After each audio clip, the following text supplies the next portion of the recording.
has its own way of letting people down, but that's okay. We are set. So I'm here to do a presentation on gender-based violence, which incorporates sexual and gender-based violence, and also some key issues from the domestic violence law. So my name is Lovette, CDCA, and that's Seidi, like you said, and I work for the Ministry of Gender. So the issue of gender-based violence in Liberia is an age-old thing. Some people would say it happened more during our forefathers' days, and we could owe it to the fact that they did not have knowledge on gender equality, human rights. You know, you dare not stand there and tell them it is my right to do this. No, it was totally unaccepted. But it still happens now.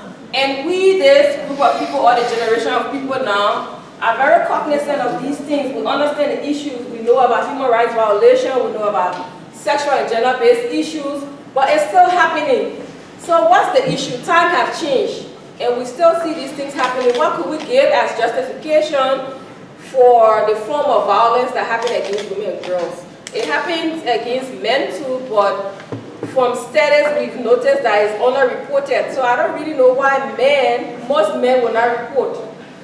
Okay? There are several factors that we will delve into later, but it's not only women and girls. But the reason why we always highlight women and girls is because they are the ones who are most affected. Okay, next slide.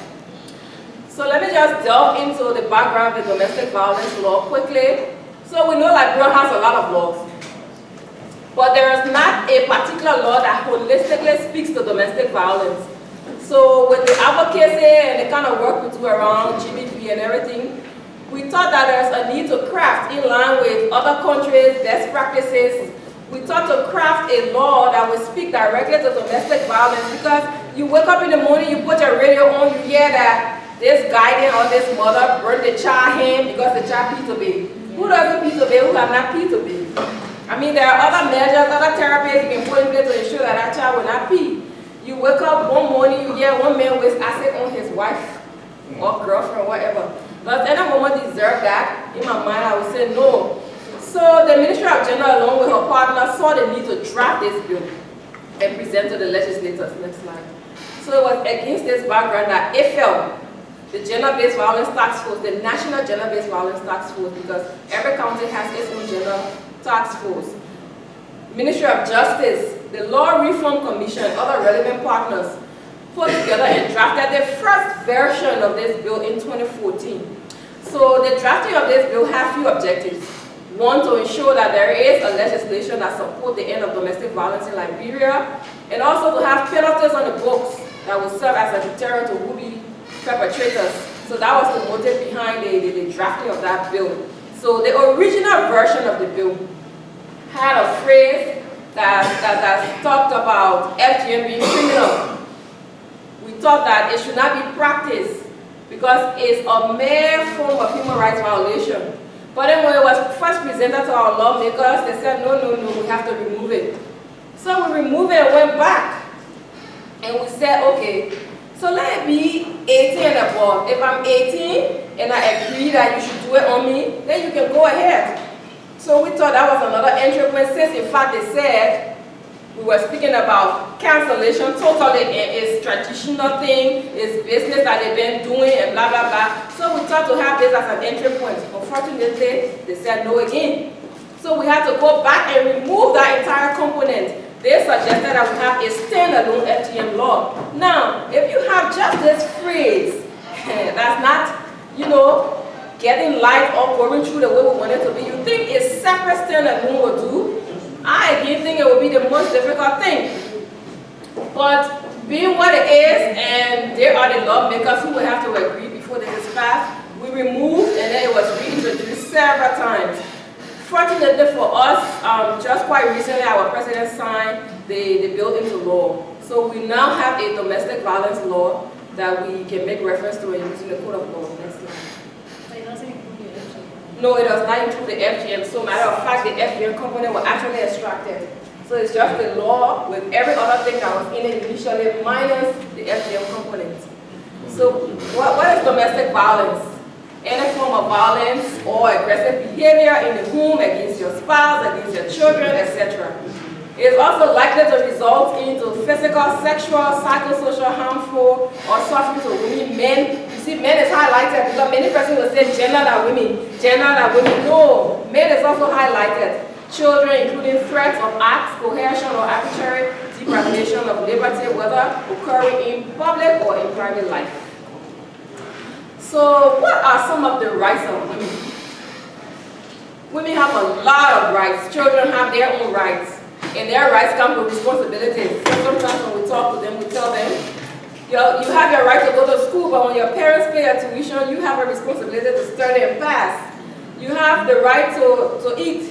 When they buy food for you, ensure that you eat and do not spoil the food. So every right comes with its own responsibility. But what are some of the rights of women? Women have the right to bodily integrity and autonomy, to be free from sexual violence. So I have my body. It's me that will get pregnant. It's me that will have to carry the pregnancy for 9 months. It's me that will have to be pregnant and go to school and go to work at the same time to do the hospital thing. So if I say to you, I'm not ready to have another baby, it's my body. It belongs to me and I have the right. Any other situation that may lead to the contrary, where we have to sit and discuss and you talk me into why you think it's best for us as a couple at that time, okay? So my body is for me. If I'm having my period and I say to you, I don't want to have sexual intercourse, it's me who's having my period. It's me who know how my body reacts to whatever thing. Give me the right to my bodily integrity. Right to vote, right to hold public office. For this, it's not what we want it to be, because we also have an affirmative action bill that's still in the house. Women actually over the period have done a lot. I think we make gain in this area because there are a lot of women now that's in public office, but we still want more. We really want more. We need more. We have rights to sexual reproductive health rights, okay? Right to work, to fair wages or equal pay. Women are strong people. Men are also strong. But most times, if you give a tax to a man, give that same tax to a woman, the woman will evenly carry on that tax, and you can rely on the woman to get results. Say it again. But on the contrary, they will say because she's a woman, so we will pay her $100, then we will pay the man $150. Whereas he goes there, he takes half of his time to do X, Y, Z, while that woman is focused. Because when you give women tax, they're so responsible. I'm not saying men are not responsible, but on the level, we think everybody is entitled to fair wages and equal pay for doing the same tax. We have the right to own land and other properties. Go on the days that you will say, their property, you the girl child, it can go in your name because you will marry, my name will wash down. It's only the bill that should have property. No. It doesn't work like that anymore. So there are several types and forms of GBV. We have sexual violence, physical violence, psychosocial, which is also like emotional violence. We have social economic violence. We have harmful traditional practices and domestic violence. So let's just take it one by one quickly. I know we don't have much time. Sexual violence, we have rape. Just go. We have rape, and the kinds of rape, statutory rape. Anybody 18 and below, gang rape, attempted rape, marital rape. But the interesting thing about rape, all of more than half of the survivors are children. Okay? If you look at the statistics that you will see further down into the presentation, you will notice that most of the survivors are children. And these children are brought into the world not to suffer. I mean, they really don't deserve these kind of brutal acts that's committed against them. When we argued the rape law that was argued in 2005, there was a component of marital rape. But then the lawmakers then said marital rape will not hold in Liberia because these women have a way of coming to entrap us. Even if they want money for us or they want something for us or we are not agreeing as couple, they can come up one day and say, he raped me, my husband raped me, so it's a trap. It was on that basis, which I think is not genuine enough, but it was on that basis that they removed the marital rape component. So our rape law that we have today, there's nothing as marital rape that's in it. We have incest. So I belong to this man, and unfortunately the man passes. Then the man brother comes to me and tell me, they think that family thing, you're not going to know where you're in the family, so the family is living in it. Is any woman, any family property? I'm still thinking because, matter of fact, she was married to your brother or your uncle, whoever. Once that person passes, she has the right to decide who she wants to be with. If she thinks she wants to move her husband for the rest of her life, fine. If she thinks she wants to go to a certain point where she finds somebody to start a new life, that's okay. You also have settlement, and it's common with boys. There are people who violate boys for no reason. Sometimes other people love for material things will go, unknowingly into certain situations, and before you know they are entrapped. We also have sexual exploitation and abuse, and it's common in the workplaces, it's common in schools. Now, some people may not want to study with the level of the school. They may not want to study. We have this teacher that will say, oh, come and see your grades, or come to my house, or whatever, and start to hit on them. Hit their breasts, hit all the private parts, and then they're laughing. So if you laugh, you send a signal to that teacher that says, I'm enjoying it to it more because I don't want to study. I think I can really use my body through life, which is not the way out. So it happens even in the place of work. You dress up, you go to an interview. Why you think you're sitting down and composing to answer those questions? The people who interview you, that they won't think they're looking at. The thing that they will assess before they give you marks, that they're looking at. So it happens, you have the opportunity to help somebody, you think you want to abuse them or something for something before. Sexual exploitation, forced prostitution, sending your children out to be breadwinners, forcing them to prostitute to bring money in for you. Sexual harassment in the place of work, in schools, in communities. There is a particular way that you will look at me that is quite offensive, and it is a form of sexual harassment. I mean, I walk into the space, I say hello, then you chuck your finger in my palm. It's a form, it's offensive. So I come, I'm trying to bend over to sign this thing, and you just like looking, you're not even paying attention to what we're doing. They're all offensive. Yeah, there are times too that even females will just grab, the private part of the male, but the male will laugh. Most times the male will laugh. Hello? Most times the male will laugh, and they will not raise issues. Other times too, when they knock the women, they will laugh too, but these are all forms of sexual harassment that should not exist. The men are always you see that? So he's one person that will not report. You see what will happen? Limited number of men not reporting. They are always willing to. So we have sexual slavery and trafficking. Next slide. Alright, so we also have physical violence, spouse beating. As soon as you and the woman argue small, you the man, you're ready to hit and beat on her. If they really bring your friend and say, face him to fight, you're not able. It's only the woman that you have the energy for. So it's not good. Next slide. Psychosocial, emotional, we have verbal abuse, humiliation, which include insults, teasing, demeaning or degrading approaches. You just sit down in the house all day, you eat my food, you can't work, you can't bring nothing, you just sit down here, hold the care for it from me. Why would you say those hurtful things to her? Have you really searched to know what's the issue? Whether she has her own issues she's struggling with, or whether she has some limitation that needs, your support or so. You're not asking, but you just say a lot of things to her every time that makes her to feel humiliated. I mean, it's not right. You need to give the kind of support that's needed. Discrimination. Okay, ACR is having this meeting. I mean, I'm on top of my issues, but only because I can stutter. So they said, no, we're not bringing that person to come here because that person can stutter, so they will not provide representation. No. Or maybe because I'm too big, or just a few other things. You discriminate somebody because of their tribe. No two men go to that washer there in Pastor. We the Pastor people, we will follow around and say, well, what time yet? So all those things are forms of discrimination, if you know what I mean. So we have denial of opportunities. Many persons deny their spouses and whoever that's in line to receive those benefits and everything, those opportunities. An opportunity come in the office is for people that you work with, okay? Allow them to grow, give them the opportunity. Do not go look for your family people. Sometimes we work with people who go in the counters when you say we have a workshop. Before you look on the attendance list, you just see that person who's your main point there to help you coordinate. They bring in all the family people. But I mean, what's this? Are there not other people in other spheres that need to come and benefit from what we're doing here? So do not deny people of opportunities, because the least person you think you're denying is that person who can make a difference. Confinement, restrictions of movement, blah, blah, blah. Now, everybody have the right to free movement. If you the man can come from work on Friday and you say you go into your friends to drink beer, the woman has the right to go to her friends to drink beer. My own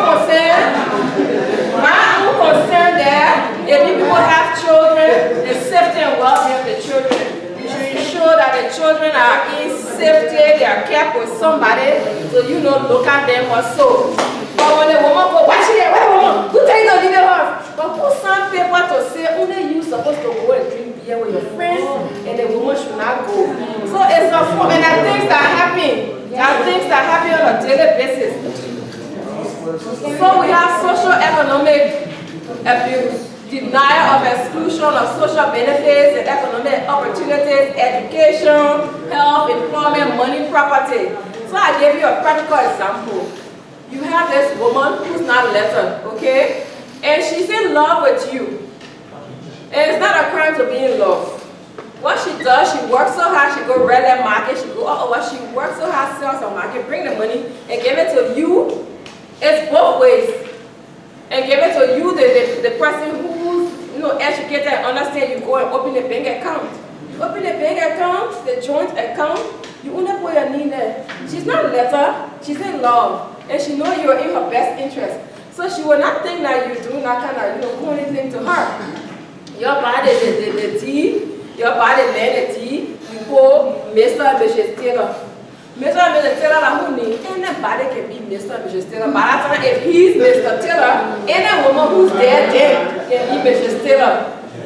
I mean, go on and on, come a time now, you go to school, she even help you through school. Come that time, you think you meet that girl or that person at your standard, and it can happen with women too. Sometimes they may try so hard. You reach that time now, you think that you people are incompatible, and you say to that person, I don't think we can make it. Okay, fine, we can make it. But all of those times that I work so hard, just give me my share of what belongs to me. Let me go. You don't have anything, I don't have anything for you. How can you say you don't have anything for me, whereas I know what I've put into everything?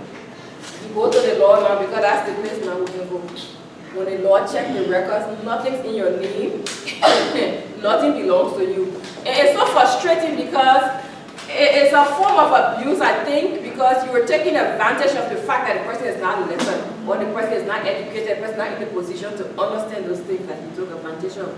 So harmful traditional practices, we have female genital mutilation, we have early marriage, forced marriage.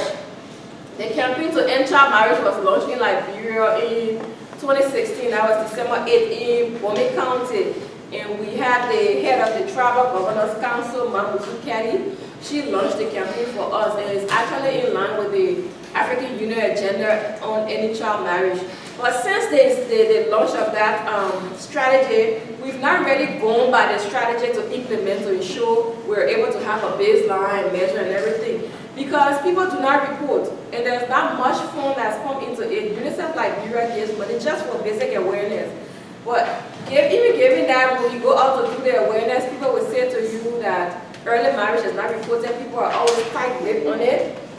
And if they're not reporting, you don't know. Even if you know there is a situation, you go there, nobody's going to give you information. People, even to cross-border marriage, if they know that where they're living, there will be noise coming out, they will cross even to Guinea or to other places, Sarah will get married and come right back. So there's not much data on child marriage. Degrading treatment of women. The last instance was the one in Seidi County where, according to some of the traditional leaders, the women violated the norms. So they had to strip them naked and allow them to walk around in the town. So the case was transferred from it's here in Great Boston and it will be heard here. So these are all forms of violation. We talk about infanticide, neglect. So you look at the child has their own psychosocial issues, the child needs help, you say the child wish. So you abandon the child, you leave the child vulnerable to a lot of things. So that should not be. Denial of female education. You the woman, stay in my house, cook my food. Cook my food, you will not go to school. Why would you deny a female education? That's not good. Denial of wife or daughter inheritance. You're my wife, you're my daughter, my property only go in my son's name. Meanwhile, the son going to drink all that your money there and spread all around and end up in jail. If you had trusted it to the care of your wife and your daughter, it may have been managed properly next life. Amen. Yeah, may. Domestic violence. So we have abandonment. There are a lot of people who abandon their families. I don't know why, because you see other people so particular about their family, they're so kind of supportive of their family, but there are other people who don't care. If he has a job, or he or she has a job, with pastor, you come, you establish. Anywhere you end, you establish. Before you know, you go to the next place, you establish. And you leave those children to just live life on their own. By that, they become vulnerable. They are exposed to a lot of things that you're not even imagine. But you feel comfortable, you sleep well, and you go on with your life. You abandon them, you tell the woman that your dad, the children that your dad. Don't come from me, and you don't have children talk. I mean, it's not fair. It would have been better that you just leave them where they were. Yeah. Or you use condoms, you use other means of contraceptive and other things, you know, to prevent you from bringing those babies into the world to suffer. Intimate spousal violence, I talked about that earlier. Persistent non-support, you have your child, you don't want to send the child to school, you don't want to support the child. You, the human being, able to go a day without food, maybe other than you fasting or doing some other religious duties or so, you know what it is. Every child needs food, every child needs clothes. Now, if the child is not supported, the child will go out and do what they're supposed to do. Already, if they are being supported, there are some temptation and sometimes it's hard to bring them up, then you just leave them like that. Emotional abuse. You just say all sort of things. Look at you there, you will not be nobody. You're not God. Always speak positively. And that emotional support that most men, you know, do not look at, for me, I think it has a greater part to play. For the spouse, for the children, and everybody, emotional support is very good. Next slide. So we have some causes of GBV, SGBV. We have power inequalities between men and women, traditional gender roles ascribed to men and women, cultural practices based on gender or sex, women's lower status in society. Some of the contributing factors: alcohol or drug use. If a person is under the influence of alcohol or drug, there's a likelihood that they will do something unknowingly, and before you know, the harm has already been done. Poverty, when most people are poor and they cannot afford, I mean, they are left vulnerable, but there are still poor people who are able to hold together their family, and even in the poverty, as we may claim, they are able to send their children to school. Their children come out as being decent and respectful people. War and displacement. Take for an example, if you're displaced in another region or so, you are left vulnerable because you don't have food to eat. You're looking up for somebody to hand out to you before, and you may be led into something that's not healthy for you. Lack of opportunities too. Weak systems. Vulnerability. These are all things that cause contributes to sexual and gender-based violence, also gender-based violence. Now let's look at the GBV incident report. So this is actually January to July 2019. It is from the Ministry of Gender. I don't know, does it look clear to me? It's okay? No back. Maybe I thought you would. Anyway, that's okay. So it's from the Ministry of Gender. The Ministry of Gender has data collectors in all of the 15 counties.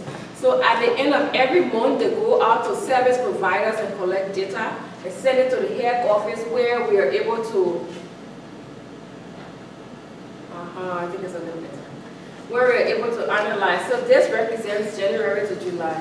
So a total of 1,508 cases were reported. That's the total so far. And of the cases, 1,105 cases were children between 0 to 17. So it's more than, it's like 73% children 0 to 17. 1,085, which is 70%, were girls. So of this number, 1,105, 1,085 were girls. Girls, girls, girls. 20%, which is 1.3% accounted for boys. So you see the ratio, you see the difference there. And the entire data, female account for 1,482, which is 98% of the entire data. Females, 98%. While male, 26 or 2%. So if you see the distribution, you see that females are the ones who are mostly affected. And rape, of all the cases, rape is the highest. Rape is the highest that's reported. Next slide. So if you look at the distribution, the incident per county, you will see that most Dorado taps of all the number of cases for the period under review, January to July, Montserrat has 1,161. Okay. So next to Montserrat, we have Nimba, 89. And then we have Grand G at 59. And all the others follow. Grand Crew has 30, Grand Bassa 32, Bon County 30, Sino 31. So Grand Crew is the least. No, Grand Crew is not the least. I think we're G. I think we're G. No more cases. Don't get it twisted. Sometimes these things occur and people do not report. So it does not really mean, but this is just an estimate of the actual situation on the ground. Because there are a lot of, I believe this number can even be more if we have everybody reporting. There are people in faraway towns and villages who do not even know what to do. And every time we work with the partners, we always like to work in city center. And I think we should go that stage because people in faraway districts need this help. They need the situation to address their problems. Next slide. So, no woman deserves this. You see that? He faced a Mark 1000 blow, he's ready. She did not pick first, they were just having an argument. He said to her, okay, I want our child to go to this school down the road. She said, no, I think the sanitary condition at this school is not well. The child should go to the other school over there. No, that's my child. I have the final say. Don't say anything. It's not fair. I'm just assuming that these are some of the things that spark up. But however it is, even if she abuses you, tell her that you are the bigger one. It doesn't give you any right to lift your hand and get over. So what if she had the opportunity to overpower you and beat you? Will you like it? It's not fair. These are things that are not fair. You should always dialogue. And most men feel that they are the men in the house and the voice should be final. No, that's not it. Next slide. So you see the children are also affected. You have one power coming when we see a gap. The woman asks anywhere you coming from. And they're arguing. So, I mean, she's fed up. Every night when she's sleeping, the noise alone will wake her up. And she's kind of fed up. She doesn't even know what to do. I mean, this kind of child, when this child goes to school, they will perform bullying. They will not be in the right frame. She's asking a question. She's asking a question. But bottom line here, I just like us to know that children too are affected. Whatever thing we do as adults, you think it does not have a children effect? It does. It does. Next slide. Alright, so this is a survival of asset attack. Will you ever imagine waking up and seeing your daughter like this? No. Who want to be in this position? This entire space here, the flesh kind of melted and it's closed. And when the sun is hot, the tears kind of, because the other eye is under so much tension. A man did it to her because according to him, people told him that every time she goes to the market, she passes somebody else. So every time people tell her, you will see. And come this day, he keep prepared with acid in the gallon and he spilled it all over. And up to the present, he has been on the road. Okay? Just the book. Next slide. So this is also another situation of acid attack. People are just brutal. They just think they can take the law into their hands. What if in their work gave you the right to do something like this?